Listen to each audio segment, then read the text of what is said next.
అలాంటిది మనము ధ్యానించినప్పుడు గ్రద్ద ఇదేం చేస్తుందంటే దానికి ఉన్నటువంటి ఈ ఈకలు బాగా పెరిగిపోయి బరువెక్కుతాయి.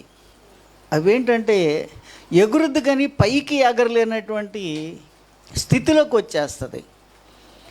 అందుగురించే ఈ డేగ ఈ పక్షి ఏం చేస్తుందంటే ఎత్తైనటువంటి కొండ మీదకి వెళ్ళిపోతుంది. ఏకాంతంగా తను ఓపిక చేసుకొని బాగా లేని శక్తిని పుంజుకొని తనకు చుట్టూ ఎక్కడా ప్రమాదము లేదు, తను బలహీనంగా ఉన్నటువంటి పరిస్థితిని తను గమనించి తనకు ప్రాణహాని జరగనటువంటి ఎత్తైనటువంటి ప్రదేశానికి వెళ్ళిపోయి అదేం చేస్తుందంటే బలవంతంగా తనకున్నటువంటి ఆ ఈకలను ఏం చేస్తుందంటే నోటితో పొడిసి పీకి పక్కన పడేస్తుంది.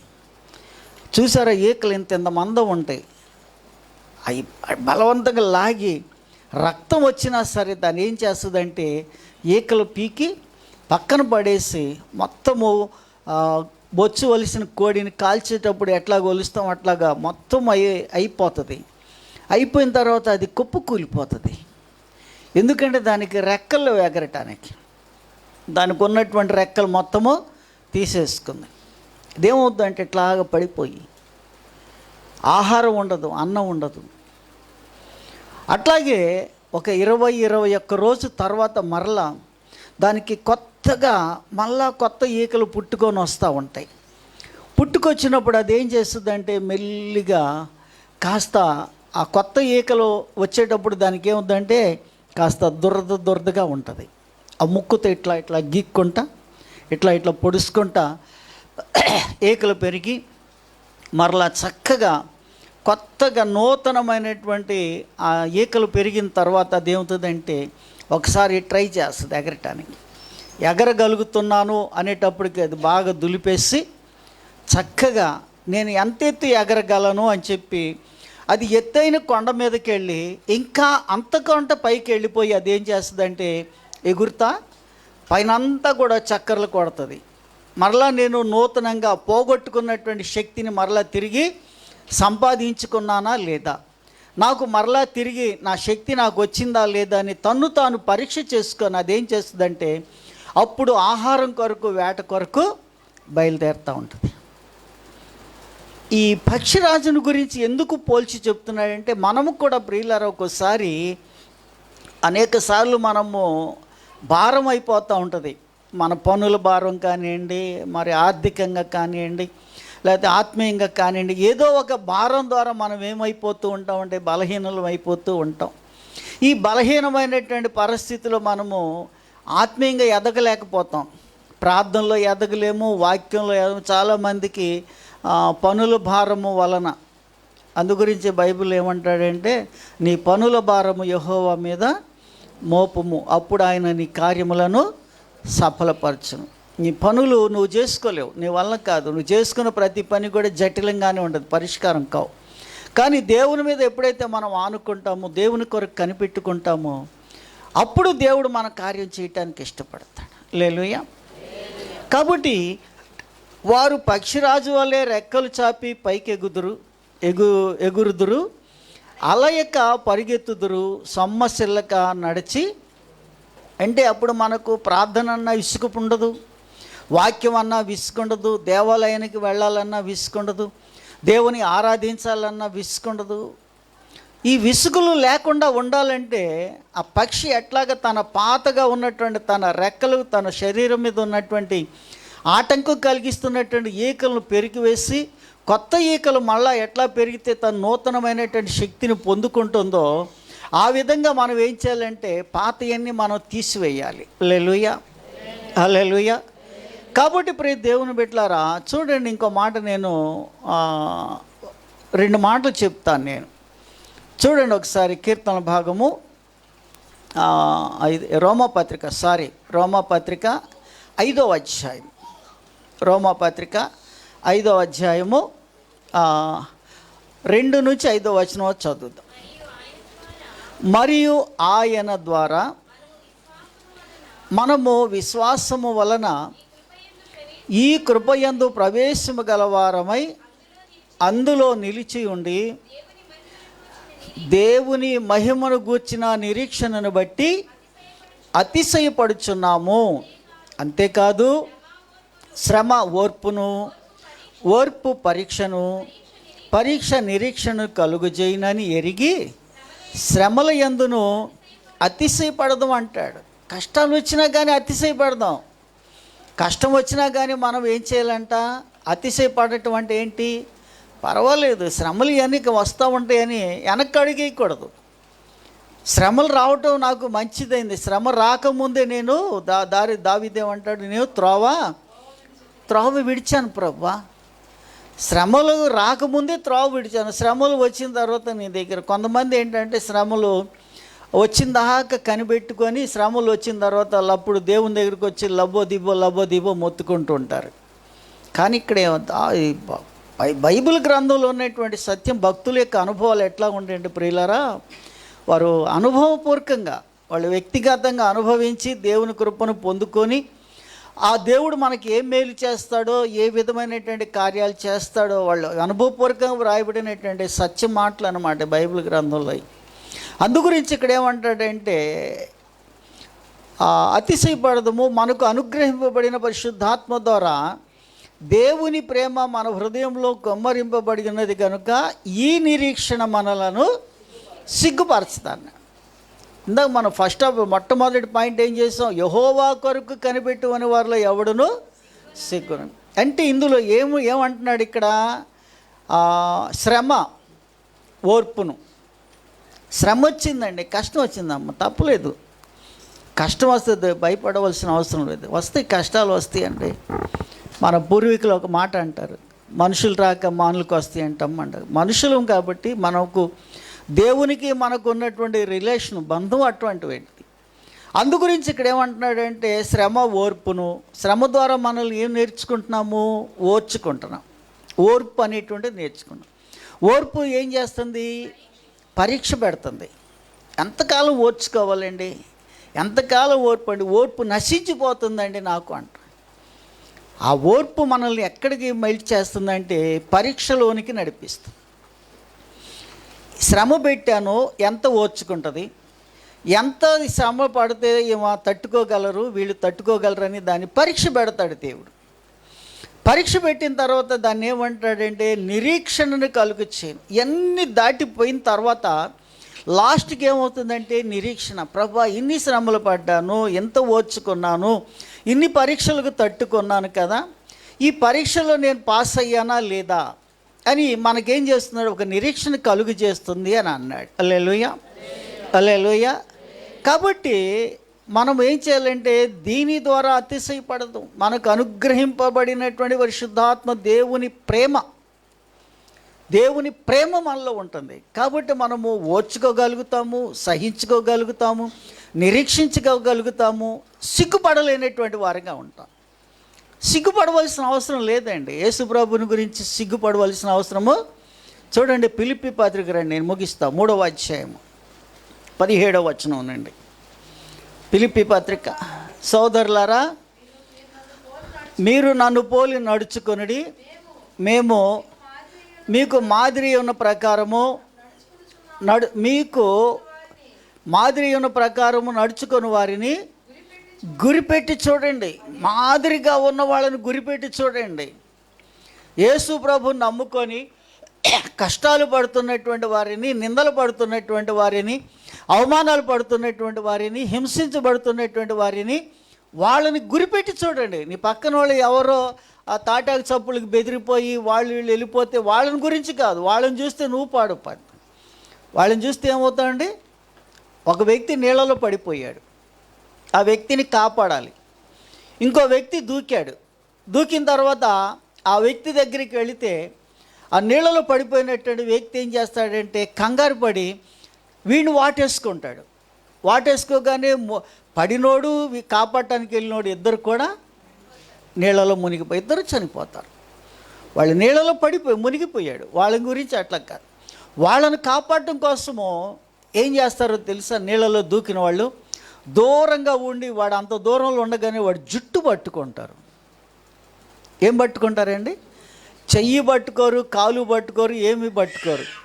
వాడు వెనక నుంచి వెళ్ళి వాడు చొక్కా కానీ లేకపోతే వాడి జుట్టు చేతికి అందిన మటుకు జుట్టు కానీ పట్టుకొని వీడు ఈత కొట్టుకుంటా ఒంటి చేత్తో వాడిని ఇట్లా పట్టుకొని వాడికి వీడికి చాలా దూరం ఉంచుతారు. ఎందుకంటే వీడు కాపాడాలి, వీడు ప్రమాదంలో ఉన్నాడు, వీడి దగ్గరికి వెళితే నన్ను కూడా ముంచుతాడు. అది గజీతగాళ్ళకి తెలుసండి. జ్ఞానము కలిగినటువంటి క్రైస్తవులకు కూడా ఈ ఈత వచ్చి ఉండాలి. పడిపోయిన వాళ్ళ దగ్గరికి వెళ్తే నన్ను కూడా పడేస్తారనేటువంటి ఒక టాలెంట్, ఒక తలాంతో ఉండాలి. భ్రష్టులు అయిపోయిన దగ్గరికి మనం వెళ్ళామనుకోండి, వాళ్ళ ద్వారా మనం కూడా భ్రష్టులం అయిపోతుంటాం. ఒకళ్ళు దేవునికి దూరం అయిపోయిన వాళ్ళ దగ్గర మనం వెళ్ళామనుకోండి, ఆ నీళ్ళలో పడిపోయినాడు ఎట్లా వాటేసుకొని ఇద్దరు ముంచుతాడు, అట్లా నిన్ను కూడా ముంచే ప్రమాదం. కానీ వాళ్ళని కాపాడాలంటే ఇతను చేస్తాడు, దూరంగా తన చేయి పట్టుకొని లాక్కొని వస్తూ ఉంటాడు. వాడి చేతికి కూడా అందనంత దూరంలో ఇతను జుట్టు పట్టుకుని బయటికి గట్టుకు లాక్కొని వస్తూ ఉంటాడు. అట్లాగే మనము దేవుని ప్రజలం ఎట్లా ఉండాలంటే, మేము మీకు మాదిరి ఉన్న ప్రకారము నడుచుకొంచున్న వారిని గురిపెట్టి చూడండి. భక్తిలో ఎదిగే వాళ్ళని చూడండి, మీరు ప్రార్థనలో ఎదిగిన వాళ్ళని చూడండి. దేవాలయాన్ని విడిచిపెట్టకుండా ఉన్నటువంటి భక్తులు బైబిల్లో చాలామంది ఉన్నారు, వాళ్ళను చూడండి. అంతేగాని చూసే అన్ని అడ్డమైన చెత్త అంతా చూసి మనం భ్రష్టులం అయిపోకూడదు. అందుగురించి ఇక్కడ ఏమంటే, అనేకులు క్రీస్తు శిలువకు శత్రువులుగా నడుచుకొనుచున్నారు, వీరిని గురించి మీతో అనేక పర్యాయములు చెప్పి ఇప్పుడును ఏడుస్తా చెప్తున్నాను అయ్యా, మీరు ఎందుకు భ్రష్టులు అయిపోతారు? భక్తి పరులు చూడండి, విశ్వాసంలో ఉన్న వాళ్ళని చూడండి, ప్రార్థనా పరులను చూడండి, నమ్మకంగా ఉన్నటువంటి వాళ్ళని చూసి మనం ఏదైనా సబ్జెక్ట్ నేర్చుకోవాలి. కానీ క్రీస్తు సిలువకు శత్రువులు ఉన్నారండి. మళ్ళా ప్రభువుకు సిలువ వేసేటువంటి బ్యాచ్, మళ్ళా సిలువ వేసేటువంటి బ్యాచ్, మళ్ళా క్రీస్తును శ్రమ పెట్టేటువంటి వాళ్ళు, మళ్ళా క్రీస్తును ఆయాసపరిచేటువంటి వాళ్ళు. వీళ్ళు ఏం చేస్తున్నారంటే, భయంకరమైనటువంటి వీరిని గురించి మీతో అనేకసార్లు చెప్పాను, ఇప్పుడు నువ్వు ఏడుస్తూ చెప్తున్నాను, కన్నీరు కారుస్తున్నాను అయ్యా మీ కొరకు, నేను అమ్మ మీ కొరకు కన్నీరు కారుస్తాను. ఎందుకు వాళ్ళని చూసి మీరు భ్రష్టులు దేవునికి దూరం అయిపోతారు? అవమానం కదా దేవునికి దూరం అయిపోతే. దేవునికి దూరం అయితే మనకు ఎంత నష్టం కలుగుతూ ఉంది అని చెప్పి ఇక్కడ ఏమంటున్నాడంటే, నాశనమే వారి అంతము, వారి కరిపే వారికి దేవుడు, వారు తాము సిగ్గుపడవలసిన సంగతుల యందు అతిశయపడుచున్నారు అని అన్నాడు. సిగ్గుపడవలసినటువంటి సంగతుల యందు అతిశయపడుతున్నాం. మనం దేని కొరకు సిగ్గుపడుతున్నాము? ప్రార్థనకి రాలేకపోయామని సిగ్గుపడాలి మనం. కానీ కొంతమంది ప్రార్థనకి ఎగ్గొట్టేసి ఎగ్గు లేకుండా తిరుగుతూ ఉంటారు. అర్థమైందా మ్యాటర్? అర్థమైందా? తాము సిగ్గుపడవలసినటువంటి సంగతుల యందు వారు ఏమవుతున్నారంట? కడిపే వారికి కడిపేవాడు. ఎంతసేపు పొట్ట తెచ్చుకోవటం, వండుకోవటం, తినటం, బాత్రూంలో పోవటం, తెచ్చుకోవటం, తినటం, గొడ్డు చాకరీ చేయటం, గాడి చాకరీ చేయటం, దున్నపోతులాగా తిరగటం, తిండి తినడానికి కూడా మితం లేకుండా తింటారండి కొంతమంది. అదేం తిండో నాకు అర్థం కాదు. తినండి, కానీ ఆరోగ్యకరమైన తిండి తినాలి. హల్లెలూయా. నేను తినే తిండి ఎట్లాంటిదంటే మీరు తినలేరు. నేను తినే తిండి మీరైతే వారం తింటారు ఖచ్చితంగా. అంత తింటాను నేను. హల్లెలూయా. వారం తింటా నేను, అంత తిండి తింటా. మా ఆవిడ వండలేక అల్లాడిపోయేది, ఏందయ్యా కుంభాలు తింటున్నావు అని. నమ్ముతారా మీరు ఈ మాట? నమ్ముతారా? మనం తిండి తినాలి, కానీ దేనికోసం తినాలి? బ్రతకటం కోసం తినాలి, కానీ తినటం కోసం బ్రతకూడదు. తినటం కోసమే బ్రతుకుతున్నాం అన్నట్టు ఉండాలి. అంటే వారికి కడిపే వారికి దేవుడు, వారి కడిపే దేవుడు. తిన్నామా లేదా? ఇవాళ గుడి ప్రార్థనకు పోతే భోజనాలు పెడుతున్నారా లేదా? మొన్న ఒక అతను అడుగుతున్నాడు, ఏమయ్యా మన పాస్టమ్మ గారు జ్ఞాపకార్థ గుడికి పెట్టాము రండి అని చెప్పాను నేను. ఎక్కడ రామరెడ్డి తోటలో ఆ చుట్టుపక్కల 4-5 తెలిసిన వాళ్ళు ఉంటే చెప్పా.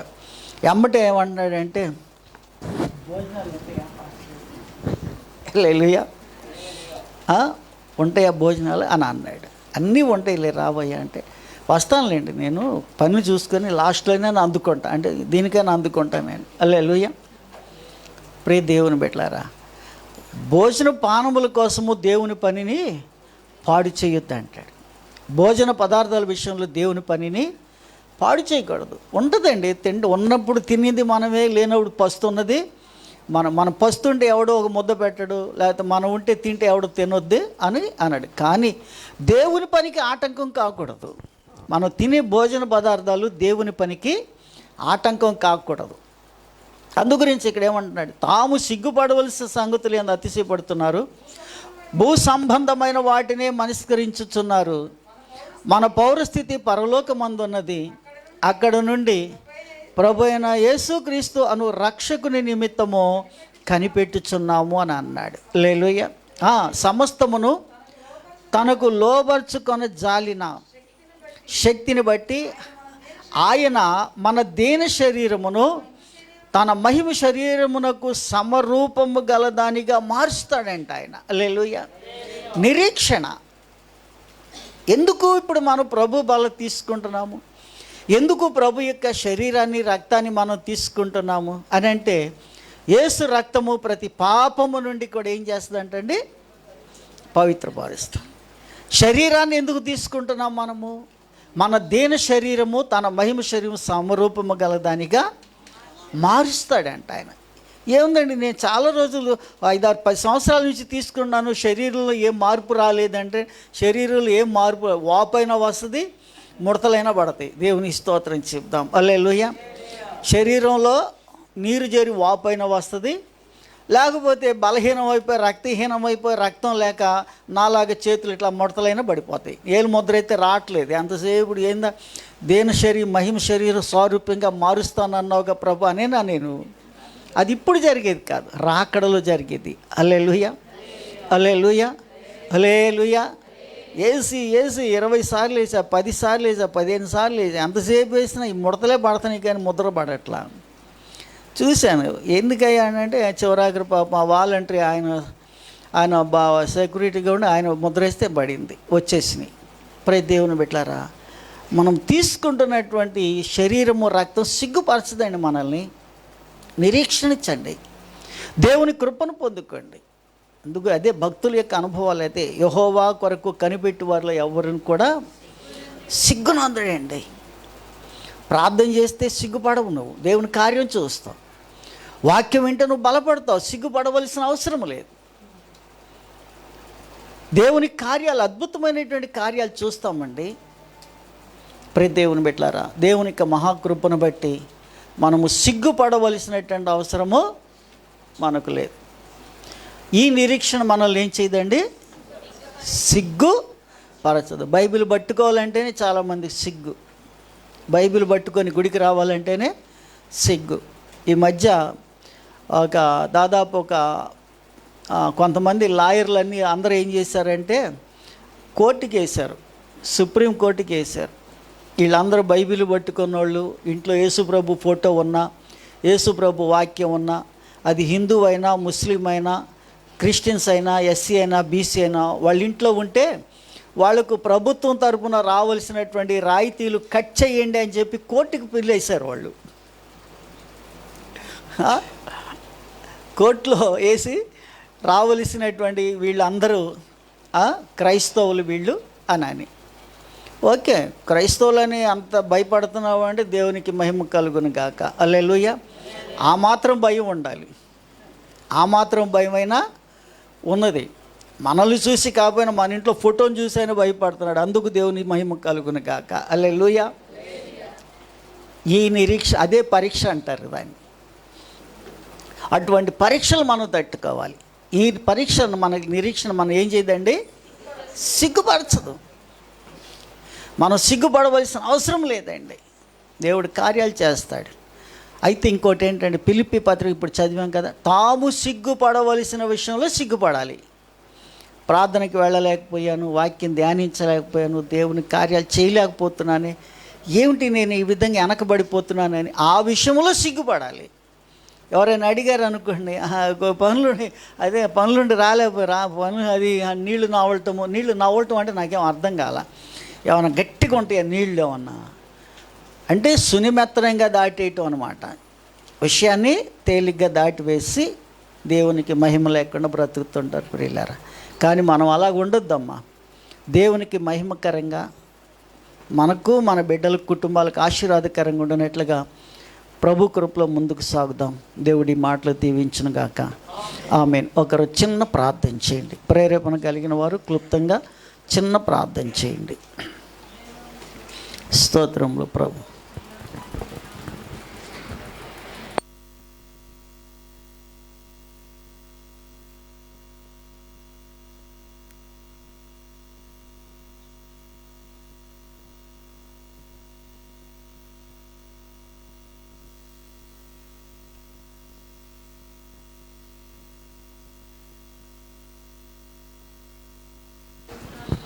స్తోత్రం నాయన.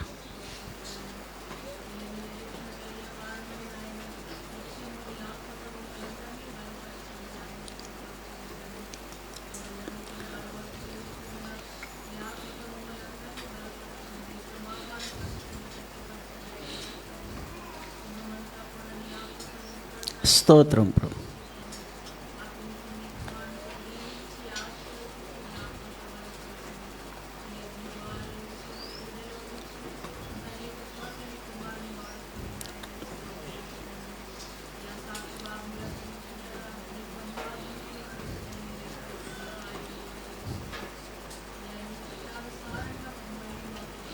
స్తోత్రం నాయన.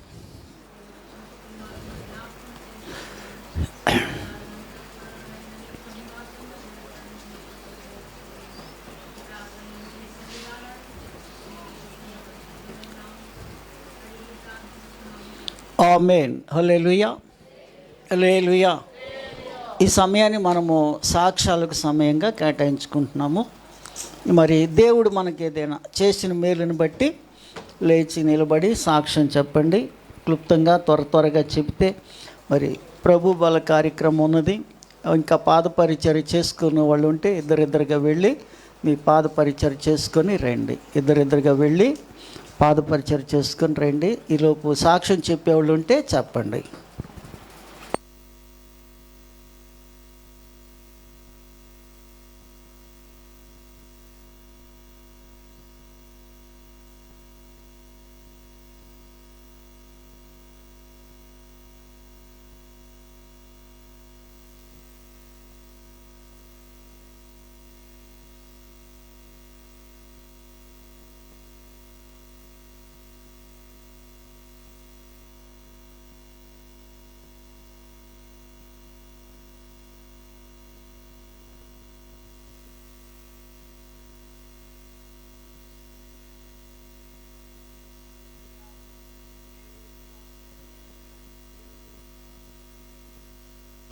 బిడ్డ జ్యోతిని బట్టి ప్రభు సన్నిధిలో ప్రార్థించండి.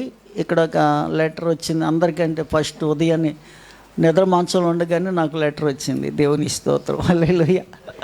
మరి జార్జి ఈ లెటర్ రాశాడు. ఆయనకు దేవుని నామాని స్తోత్రాలు. మీ అందరికీ నా వందనాలు. గత నెలలో పూలకు వెళుతూ బండి మీద ఉండి పడ్డాను. డాక్టర్ గారు 2 సార్లు ఎక్స్రే తీశాడు. అయినా డాక్టర్ గారికి తెలియలేదు. ఇంకా ఎంఆర్ఐ స్కానింగ్ తీపించాడు. దాంట్లో 2 నరాలు దెబ్బతిన్నాయని చెప్పాడు. నాకు చెయ్యి తొందరగా బలంగా నా గురించి తగిలిన దాని గురించి, నా కుటుంబం గురించి మీ ఒంటరి ప్రార్థనలో జ్ఞాపకం చేసుకోండి. ఈ చిన్న సాక్ష్యం దేవుడు దీవించిన గాక. దెబ్బతిన్నాయి కాబట్టి బలం అది స్వస్థత త్వరగా వచ్చినట్లుగా ప్రభు సన్నిధిలో ప్రార్థన రిక్వెస్ట్ అన్నమాట. ప్రార్థన సహకారాన్ని అడుగుతూ ఉన్నారు. మీ ఒంటరి ప్రార్థనలో జ్ఞాపకం చేసుకునండి. అలాగే సునీత కూడా దేవుడు ఆపరేషన్ జరిగించి మంచిగా స్వస్థత ఇచ్చాడు. వారి కొరకు కూడా జ్ఞాపకం చేసుకునండి. ఇంకా చాలామంది ఉన్నారు. మరి వారి కొరకు కూడా మీరు జ్ఞాపకం చేసుకోవాలని చెప్పి ప్రభు పేట మనవి చేస్తూ ఉన్నాను. మరి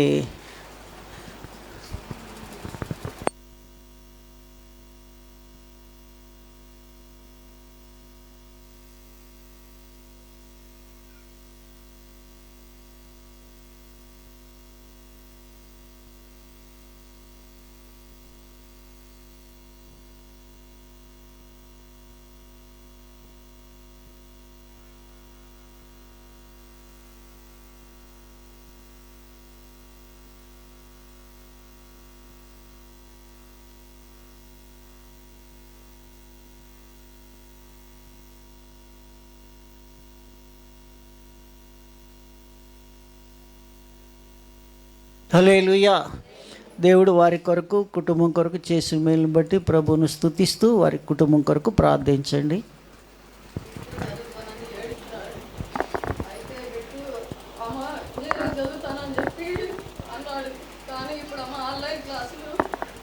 బయటికి ఎక్కలేదమ్మా, నేను చదవలేకపోతున్నాను అని నాకు అందరూ చెప్తున్నాడు. నాకైతే భయం వేస్తుంది. ఈ పిల్లగాడు అయితే బాగా చదువుతానన్నాడు, చదవలేకపోతున్నాడు. అమ్మ నేను చదువుతాను, ఇంజనీరింగ్ చదువుతాను, ఉద్యోగం చేస్తాను అన్నాడు. కానీ ఇప్పుడైతే నాకు భయం వేస్తున్నామా, ఉద్యోగం లేదు అని, ఉద్యోగం చేయాలంటే నాకు భయం వేస్తున్నామా, నేను చదవలేను అంటున్నాడు. కానీ సాక్ష్యం దేవుడు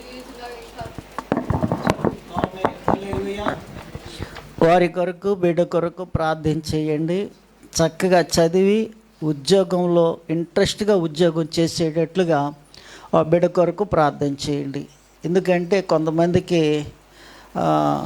పిరికితనం ఉంటుంది, కొంతమందికి అంటే జాబ్ చేయాలనేటువంటి ఆశ ఉంటుంది, కొంతమందికి 10 మందిలోకి వెళ్ళి జాబ్ చేయాలంటే బిడియంగా ఉంటుంది. ఆడవాళ్ళకి కానివ్వండి, మగవాళ్ళకి కానివ్వండి, కొంచెం బెరుకుగా భయంగా బిడియంగా ఉంటుంది.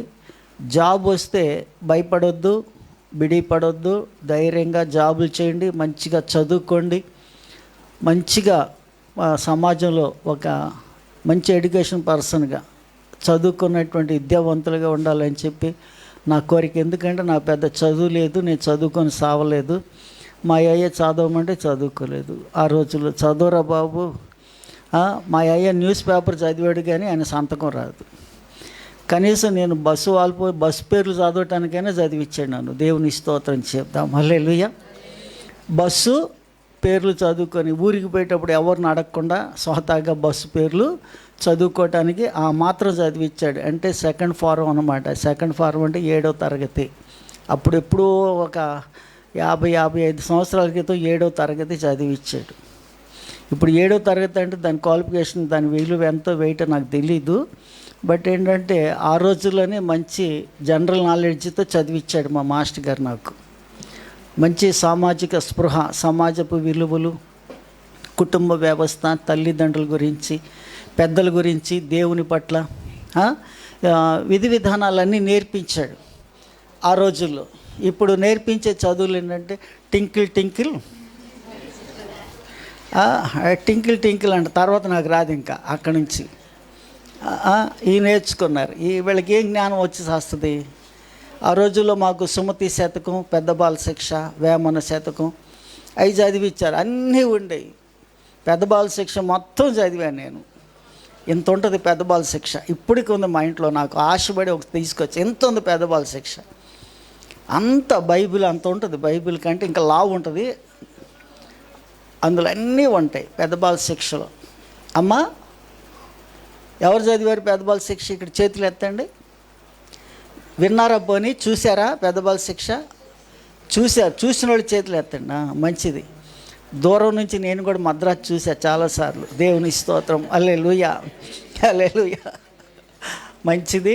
ఇంకెవరైనా సాక్ష్యం చెప్పేటోళ్ళు ఉంటే చెప్పండి. మరి ప్రభు యొక్క బల దగ్గర మనం సమీపించబోతున్నాము. ఇంకెవరైనా పాదపరిచర్య చేసుకొని వాళ్ళు ఉంటే ఇద్దరిద్దరుగా వెళ్ళి పాదపరిచర్య చేసుకొని రండి. మరి పాట పాడుకొంచుండగా మరి మొట్టమొదటిగా పరిచర్య కానుకలు సమర్పిద్దాం. లేచి నిలబడి పాట పాడుకుంటున్నప్పుడు వరుస క్రమంలో వచ్చి పరిచర్య కానుకలు సమర్పించండి. నెక్స్ట్ ఏంటంటే మీ ప్లేస్లోకి వెళ్ళి వరుసగా కూర్చోవాలి. బేరీలుగా వరుసగా కూర్చొని ప్రార్థనలో ఉండండి. నీ ధనము నీ ఘనము ప్రభు యేసుదే, నీ దశమా భాగ